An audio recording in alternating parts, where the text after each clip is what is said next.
Assalamualaikum, salam sejahtera. Saya Zulfikri Yusof bersama anda dalam Sabah Memilih dalam slot Buletin Awani Khas edisi 19 Ogos 2020.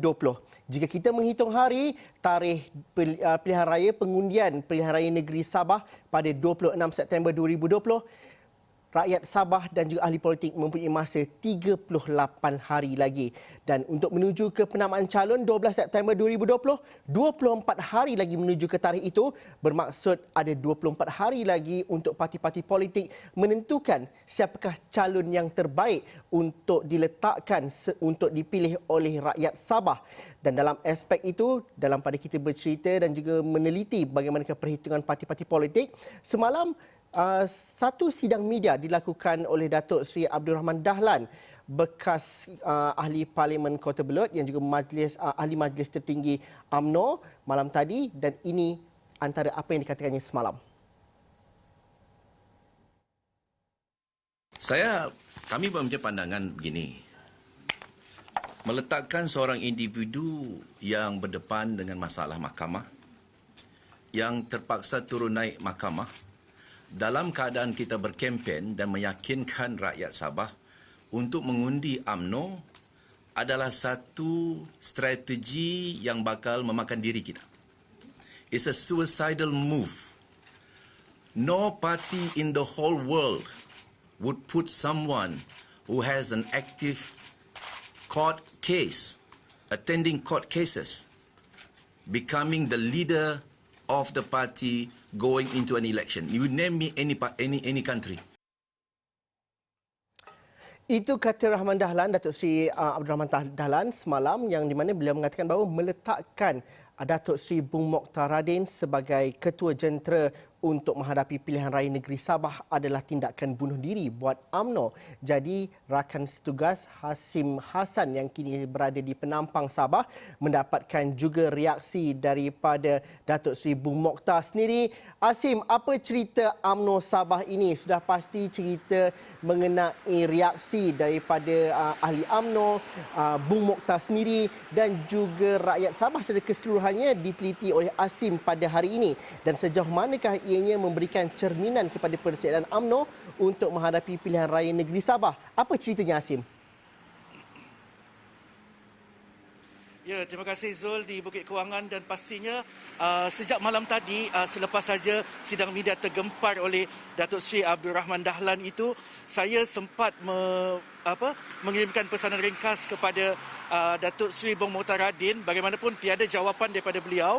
Dan pastinya saya terus membuat follow up pada pagi ini, dan saya terus menghubungi beliau dan menyatakan menanya mengenai komen beliau berhubung kenyataan Datuk Seri Abdul Rahman Dahlan itu. So Zul, mungkin kita boleh dengarkan sedikit temu bual melalui panggilan telefon yang saya buat dengan Datuk Seri Bung Mokhtar. So Datuk, macam mana Datuk, apa komen Datuk tentang kenyataan Datuk Rahman Dahlan semalam, Datuk? Belum ada komen. Cool down dulu saya. Okey. Tidak mau komen langsung? Nanti dah. Okey. Thank you, Datuk. Sampai masanya saya... Sampai masa? Saya komen. Okey. Alright, Datuk. Terima kasih banyak. Selamat. Ya, Zul. Itu dia tadi. Bila sampai masanya, Datuk Bung sendiri akan membuat kenyataan balas berhubung apa yang dinyatakan oleh Datuk Seri Abdul Rahman Dahlan itu, Zul. Itu cukup ringkas, Hasim, tetapi mungkin di situasi ini juga banyak perkara yang perlu diteliti. Dan Hasim, kalau kita dapat fahami, mungkin tak ramai daripada kita yang mengikuti secara rapat politik di Sabah. Kalau mengikuti pun banyak kekeliruan yang berlaku. Tetapi apa cerita dengan UMNO Sabah? kalau kita dapat fahami selepas 2018, nama-nama besar seperti Datuk Seri Bung Mokhtar Radin, Datuk Seri Abdul Rahman Dahlan dan juga tidak dilupakan oleh Tan Sri Musa Aman sendiri. Bagaimana sebenarnya kita dapat fahami adakah wujud kem-kem dan juga sebenarnya adakah masalah mereka ini begitu besar sehingga perlu wujudnya sidang media seperti malam tadi? Ya Zul, bila kita lihat bila Datuk Seri Abdul Rahman Dahlan sendiri tidak menang pada sebarang kerusi di peringkat parlimen pada 2018 itu, so sokongan kepada Datuk Abdul Rahman Dahlan itu dilihat tidak cukup kuat berbanding Datuk Seri Bung Mokhtar Radin yang mana dia menang di kerusi Parlimen Kinabatangan, dan juga tidak dinafikan penyokong-penyokong Tan Sri Musa Aman juga yang juga bekas Ketua Menteri Sabah masih lagi kuat Zul dalam kalangan pimpinan UMNO yang mana mereka masih menghormati Tan Sri Musa untuk terus mengapalai. Tapi ingin saya lihat sini kenyataan Datuk Abdul Rahman Dahlan yang mana bila ditanyakan siapa yang layak menggantikan Datuk Seri Bong pada sidang media semalam, dia menyatakan gabungan mereka Datuk Abdul Rahman Dahlan bersama 12 lagi yang lain ada menamakan Tan Sri Musa, tapi dakwanya Tan Sri Musa tidak mahu.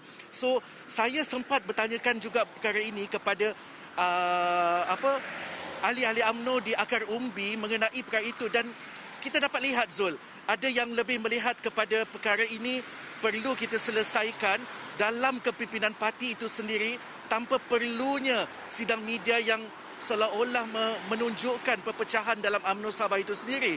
Bagaimanapun tidak dinafikan Datuk Seri Bung Mokhtar juga mempunyai kebolehan sebagai pengarah pilihan raya pada PRK Kimanis yang lalu, dan juga ada juga yang menyatakan keberanian Datuk Abdul Rahman Dahlan dalam menyuarakan autonomi UMNO Sabah itu sendiri, dan mungkin kita boleh dengarkan sedikit sedutan ini Zul.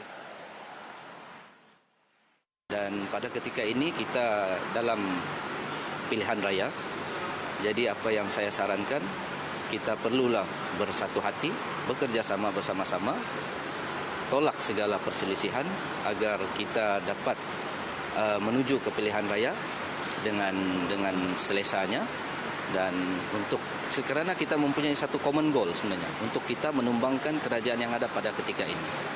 Jadi saya menyeru kepada kesemua kepimpinan yang ada, kita terima keputusan yang telah dilakukan oleh Datuk Seri Presiden, dan apa yang penting sekarang kita hendaklah bekerja dalam satu saf, elakkan persengketaan bagi kita menumbangkan kerajaan warisan pada pilihan raya kali ini. Sepatutnya apa yang kita tahu tentang otonomi ini, otonomi sebenarnya iaitu hak UMNO Sabah. Jadi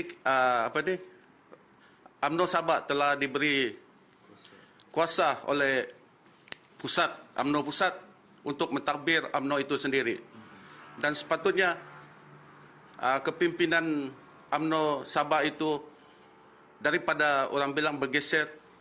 Kita ada bangunan yang serba indah. Bangunan UMNO Sabah di Kota Kinabalu. Sepatutnya kepimpinan kita itu duduk bersama-sama berbincang untuk mencari masalah yang timbul di akar umbi daripada kita bergeser sesama sendiri. Ya Zul, itu mungkin petikan yang boleh kita, sedikit sedutan yang mungkin boleh kita lihat bagaimana ahli-ahli parti di peringkat akar umbi itu mahu kesepakatan setia kawan kerjasama itu janganlah diganggu-gugat ketika dalam tempoh UMNO Sabah ini berdepan untuk menghadapi pilihan raya negeri akan datang. Asim, saya suka juga untuk berkongsikan apa yang dipetik di Kuala Lumpur juga, di mana Naib Presiden UMNO Datuk Seri Ismail Sabri Yaakob juga mengatakan bahawa pelantikan Bung Mokhtar yang diumumkan oleh Presiden UMNO itu sudah perlu diterima dan perlu diakur dengan keputusan parti, dan perlu ada permuafakatan dan juga masalah itu diselesaikan secara dalaman. Dan reaksi yang sama juga kami tanyakan kepada ahli Parlimen Rembau iaitu YB Khairi Jamaluddin. Katanya segala permasalahan dalam parti berhubung pilihan raya negeri Sabah perlu diselesaikan diselesaikan secara dalaman, di mana kata beliau beliau berkata demikian bagi mengulas daripada kenyataan daripada Datuk Seri Abdul Rahman Dahlan pada semalam. Asim, kita dengarkan sedikit apa reaksi daripada YBKJ. See, these are very delicate discussions that need to take place behind closed doors. I appreciate that Rahman has put his point across, but we are, about a month away from nomination day. We have a lot of work to do in terms of seat negotiations with our partners. So it's best that we sort out any internal matters within UMNO behind closed doors. And I'm confident that we will reach an agreement which will be acceptable to everyone in Sabah. Okey, itu reaksi YBKJ. Tapi Hasim, bagaimana kita nak melihat sebenarnya masa tidak banyak untuk ahli politik sebenarnya. Malah dalam konteks UMNO sendiri yang menuju ke tarikh penamaan calon dan juga mencari kesepakatan dengan bersatu. Bagaimana masalah dan juga persengketaan ini perlu diselesaikan dalam masa sebelum hujung minggu ini sebenarnya. Hasim, dapatan dan juga daripada cakap-cakap politik di Sabah, bagaimana reaksi dan juga harapan mereka? Dan perlu kita fahami juga pemimpin-pemimpin UMNO dari blok geografi-geografi tertentu di negeri Sabah itu. Betul. Zul, kalau bila kita lihat tadi bila selain daripada kita mendapatkan reaksi di pantai barat ini dan ada juga reaksi rakan-rakan wakil Ashraf Awani di pantai timur mendapatkan reaksi. Rata-rata mereka yang ditemui seperti contoh di Parlimen Silam iaitu UMNO di bahagian Silam yang maknanya majoriti ahli UMNO yang teramai, mereka banyak menyatakan tentang tindakan itu mungkin merencatkan sedikit usaha UMNO dalam persediaan menjelang PRN ini. Dan selain daripada itu, bagi itu dari dalam kalangan ahli-ahli UMNO itu sendiri, dan bagi jika kita melihat kepada, dan bukan saja di Silam kita juga dapatkan di Sungai Manila, di Libaran juga, mereka berpendapat benda tu. Maknanya persepakatan dalam kalangan UMNO Sabah itu sendiri perlu diselesaikan segera, Zul, bagi memastikan tiada isu-isu sabotaj ketika dalam UMNO itu berdepan dengan PRN Sabah itu nanti. Asim, saya difahamkan tadi sebelah tengah hari Asim ada mengikuti sidang media oleh Tan Sri Datuk Seri Panglima Joseph Fairin Kitingan. Apa ceritanya sebagai satu figura politik yang cukup dihormati di Sabah? Mungkin ada perkara-perkara tertentu yang mungkin mencorakkan dan juga memberi refleksi kepada percaturan kerusi dan juga undi menjelang PRN nanti? Betul, Zul. Bila bercakap dengan tentang Tan Sri Joseph Fairin Kitingan ini, sudah pasti saya amat tertunggu-tunggu juga PC sidang media daripada beliau. Setelah sekian lama, setelah mengumumkan persaraan daripada arena dunia politik, beliau sekali lagi kami para media di Sabah ini dikejutkan dengan sidang media yang dibuat oleh Tan Sri Fairin pada jam 2 petang tadi. Dan yang pastinya pada sidang media itu turut ditanyakan kepada Tan Sri Fairin bagaimana Tan Sri Fairin, adakah kesediaan beliau untuk bertanding semula pada perayaan kali ini, dan nyata beliau sudah gembira dengan suasana hidup, dengan cara kehidupan sebagai seorang pesara, Zul. Dan pastinya bila kita bercerita tentang Tan Sri Fairin ini pada sidang-sidang medianya, dia pasti akan menyentuh atau menyelitkan elemen-elemen jenaka pada sidang media itu, yang mana yang pastinya pada sidang media itu para pengamal media turut bertanyakan mengenai adiknya, seperti kita tahu Presiden Star Dr. Jeffrey Kitingan yang juga menjadi seteru beliau pada PRU ke-14 lalu, yang mana Dr. Jeffrey dan Tan Sri Fairin juga berebut kerusi untuk DUN Tambunan, yang pastinya antara jenaka yang Tan Sri Fairin keluarkan tadi, memang adik saya memang selalu kacau saya, memang tidak sokong saya. Itu antara yang membuatkan para pengamal, beliau sendiri dan para pengamal media pun tergelak, Zul. Adakah beliau akan melakukan kemunculan semula dalam pilihan raya negeri Sabah pada kali ini, Asim?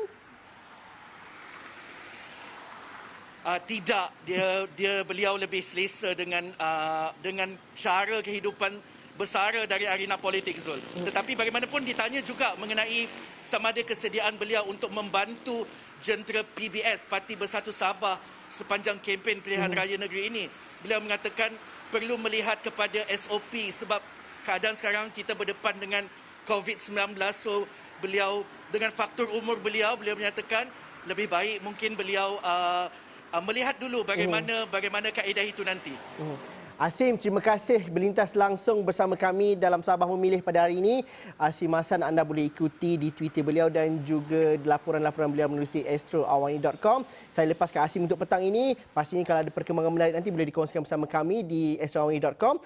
Kita berhenti rehat seketika dahulu. Percaturan kerusi di Sabah ini akan saya teruskan lagi perbincangannya bersama dengan penganalisis politik selepas ini.